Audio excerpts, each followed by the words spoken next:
ia dipilih secara sah. Dan kalau Anda tidak terima, silakan protes. Tapi jangan minta dia dicopot.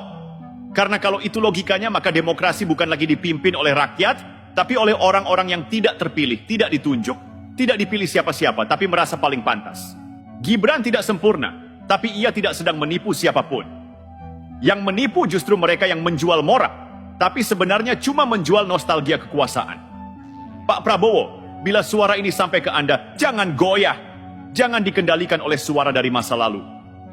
Kemenangan Bapak adalah kemenangan untuk masa depan.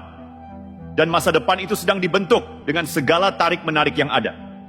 Tapi yang pasti, Gibran adalah pilihan Anda. Dan pemimpin sejati tidak membuang anak panah yang sudah dilepaskan hanya karena ada suara gaduh dari belakang. Gibran bukan ban serep. Ia adalah bagian dari keputusan sejarah. Dan sejarah tak bisa dihapus hanya karena seseorang tidak dapat posisi yang diinginkan. Mereka bukan pembela konstitusi. Mereka bukan penyelamat negara. Mereka adalah elit tua yang sedang panik kehilangan panggung. Dan mereka berteriak karena mereka tahu masa mereka sudah habis. Gibran tidak sempurna, tapi ia sah. Dan karena ia sah, maka ia harus dijaga, bukan diganggu. Ia harus dikritik, tapi bukan dijatuhkan. Ia harus diawasi, bukan dikudeta. Kalau narasi ini masuk akal bagi Anda, maka tugas kita semua adalah satu. Jagalah demokrasi, bukan jagalah gengsi. Kita harus mulai menyebut mereka dengan jelas. Golongan sakit hati. Ya, ini bukan fitnah, ini fakta. Buktinya jelas, mereka baru muncul setelah nama-nama kabinet tidak memuat nama mereka. Mereka baru bicara tentang pelanggaran konstitusi setelah mereka tidak dapat posisi. Coba tanya balik ke mereka. Kalau waktu itu Gibran kalah, apakah mereka akan ribut seperti ini? Jawabannya, tidak. Mereka akan tepuk tangan, pura-pura bijak, lalu bilang rakyat sudah menentukan. Tapi karena mereka kalah dan tidak ikut dihitung, barulah keluar narasi seolah-olah ini krisis moral nasional. Padahal ini cuma krisis personal. Krisis identitas elit lama yang kaget melihat generasi baru naik ke atas tanpa perlu izin dari mereka. Dan yang lebih menyakitkan buat mereka, generasi baru ini tidak tunduk, tidak hormat secara buta, tidak ikut budaya senioritas kaku yang selama ini mereka jadikan alat kontrol. Ada yang bilang Gibran itu cuma menang karena anak Jokowi. Baik, mari kita jawab pelan-pelan. Kalau memang cuma karena anak presiden, kenapa ribuan anak pejabat lain tidak ada yang bisa menembus arena politik nasional? Kenapa tidak ada anak menteri, anak jenderal, anak konglomerat yang bisa duduk di kursi wakil presiden? Gibran bukan sekadar anak Jokowi. Gibran adalah simbol zaman yang berubah. Simbol bahwa anak muda bisa masuk sistem, mengalahkan nama-nama lama, dan menang dalam kompetisi keras yang bernama Pilpres. Jadi kalau Anda tidak suka Gibran, itu boleh. Tapi jangan tutupi ketidaksukaan Anda dengan kedok hukum dan moral. Jangan gunakan narasi suci konstitusi untuk menyembunyikan ambisi pribadi yang gagal terakomodasi. Rakyat Indonesia harus waspada.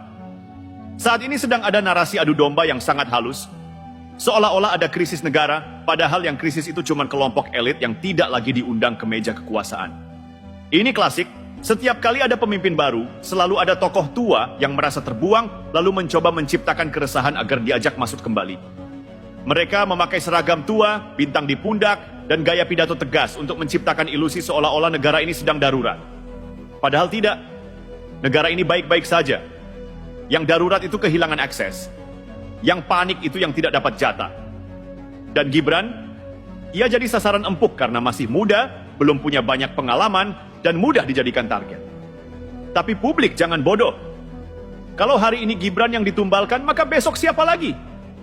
Siapapun yang tidak cocok dengan selera elit lama akan ditolak, akan digoyang, akan dicari-cari salahnya. Itu bukan demokrasi. Itu mafia politik. Sekarang saatnya kita bersuara tegas. Gibran adalah wakil presiden terpilih, sah secara konstitusi. Kritik boleh, evaluasi wajib. Tapi minta dicopot, itu ngawur dan menyesatkan.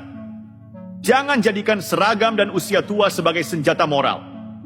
Kalau memang ingin dihormati, bersikaplah seperti negarawan. Bukan seperti calon menteri yang gagal. Dan terakhir, Pak Prabowo tetaplah tegak berdiri. Jangan tunduk pada nostalgia kekuasaan yang gagal move on. Buktikan bahwa Bapak pemimpin sejati, bukan sekadar pewaris kebiasaan lama. Dan kepada rakyat Indonesia, mari jaga akal sehat.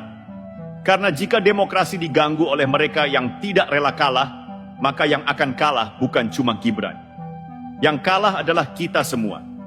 Mari kita buka kembali sejarah politik Indonesia. Setiap kali ada perubahan besar, setiap kali ada wajah baru di tampuk kekuasaan, selalu saja muncul segelintir tokoh lama yang merasa tak rela. Zaman Soekarno ke Soeharto, ada yang sakit hati. Zaman Soeharto ke reformasi, lebih banyak lagi yang terdepak.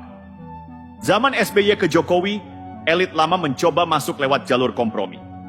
Sekarang, saat Prabowo Gibran naik ke panggung, giliran mereka yang tidak kebagian ikut bersuara nyaring. Bukan karena cinta konstitusi, tapi karena mereka tidak diajak. Cinta kekuasaan lebih kuat daripada cinta bangsa. Itu faktanya. Dan sayangnya, mereka memakai bahasa hukum, moralitas, bahkan nasionalisme. Seolah-olah mereka juru selamat bangsa. Padahal mereka hanya sedang membela ego. Ego mereka sendiri. Mari kita perjelas satu hal. Gibran tidak pernah menyingkirkan siapapun. Gibran tidak pernah meminta orang lain untuk tersingkir. Gibran hanya maju, ikut kontestasi, menang, dan sekarang menjabat. Apa salahnya? Apa kriminalnya? Apa pelanggaran beratnya? Apakah karena dia anak muda? Apakah karena dia anak presiden? Apakah karena dia lebih cepat melaju dibanding senior-senior yang dulu merasa paling pantas? Kalau begitu, yang bermasalah bukan Gibran. Yang bermasalah adalah sistem pikir mereka yang sudah usang, tapi masih mau mendikte arah bangsa. Sudah waktunya kita bilang, negara ini bukan milik generasi 70-an ke atas saja. Ini rumah besar, yang juga dimiliki oleh generasi 80-an, 90-an, bahkan generasi 2000-an. Kalau ada yang tidak terima, itu bukan masalah hukum. Itu masalah batin yang belum sembuh. Dan jangan sekali-sekali menjadikan negara ini sebagai tempat terapi kekecewaan. Biar saya katakan seterang-terangnya, serangan terhadap Gibran bukan sekadar serangan personal. Itu adalah sinyal buruk bagi anak-anak muda Indonesia yang ingin masuk politik. Sinyalnya seperti ini, kalau kamu muda, jangan berani-berani. Kalau kamu belum tua dan belum punya pangkat, minggir saja. Karena sistem ini cuma untuk mereka yang sudah kenyang pangkat dan usia. Apa ini adil? Apa ini demokrasi? Kita tidak sedang membela Gibran karena dia Gibran. Kita membela hak generasi baru untuk masuk sistem tanpa harus menunggu restu generasi lama. Kalau hari ini Gibran dilumpuhkan, besok anak muda lain akan ragu untuk tampil. Dan akhirnya politik kita hanya jadi panggung daur ulang. Yang tua-tua tampil lagi dengan ide lama, pola lama, dan konflik lama. Sekarang kita bicara soal Prabowo. Banyak yang berharap Prabowo akan berubah haluan. Banyak yang bisik-bisik, Pak Prabowo, tinggalkan Gibran. Itu anak kecil, cuma beban. Tapi untungnya, Prabowo tidak sebodoh itu. Prabowo tahu bahwa ia dan Gibran menang karena satu paket. Meninggalkan Gibran berarti mengkhianati kepercayaan publik. Dan satu hal yang harus kita ingat, Prabowo bukan tipe pemimpin yang mudah ditekan oleh nostalgia. Dia bukan tipe yang akan membuang rekan hanya karena desakan segelintir purnawirawan linglung. Mereka boleh punya bintang di pundak, tapi Prabowo punya mandat dari rakyat. Dan mandat itu lebih tinggi dari rasa kecewa segelintir elit. Hari ini, narasi bangsa kita sedang diuji. Apakah kita akan kembali ke era senioritas buta, atau maju ke era meritokrasi dan keberanian generasi baru?